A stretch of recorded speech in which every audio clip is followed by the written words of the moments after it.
ইতিহাসের সাক্ষী হতে আজ প্রথমবারের মতো এশিয়ান কাপে মাঠে নামছে বাংলাদেশের নারীরা।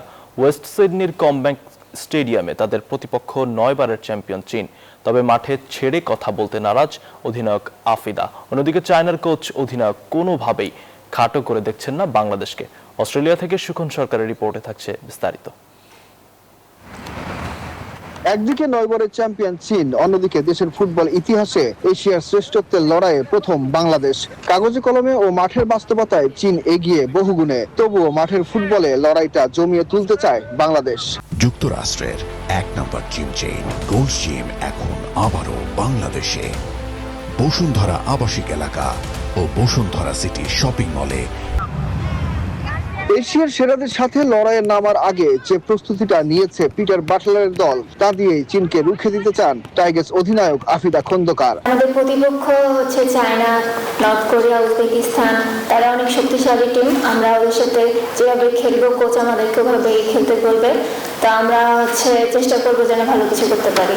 কোচ পিটার বাটলার জয়ের ব্যাপারে আশাবাদী না হলেও মাঠে ঝলক দেখাবে শিষ্যরা বিশ্বাস তার। আমাদের সামনে সুযোগ রয়েছে ভালো কিছু করার, নতুন চ্যালেঞ্জ। আমরা অপেক্ষায় রয়েছি ভালো কিছু উপহার দেওয়ার জন্য। চীন কঠিন প্রতিপক্ষ, কিন্তু আমাদের ফোকাস থাকবে মাঠে। অন্যদিকে টাইগার্সদের কোনোভাবেই খাটো করে দেখছে না চীন। বড় দল হলেও মাঠে অঘটনের আতঙ্কে এশিয়ার সেরারা। আমরা জানি মাঠে বাংলাদেশ ছাড় দিবে না, সেই প্রস্তুতি নিয়েই আমরা মাঠে নামবো। শিরোপা ধরে রাখতে হলে শুরুটা ভালো করা জরুরি। বাংলাদেশের বেশ কিছু ভালো খেলোয়াড় আছে যারা সুযোগ পেলেই ম্যাচের পার্থক্য করে দিতে পারে। আমরা একেবারেই খাটো করে দেখছি না বাংলাদেশকে। ম্যাচে যে কোনো কিছু ঘটতে পারে। বাংলাদেশ সময় মঙ্গলবার দুপুর 2টায় মুখোমুখি লড়াই নামবে দুই দল। ওয়েস্ট সিডনির এই কমব্যাংক স্টেডিয়ামেই চীনের মুখোমুখি হবে বাংলাদেশ।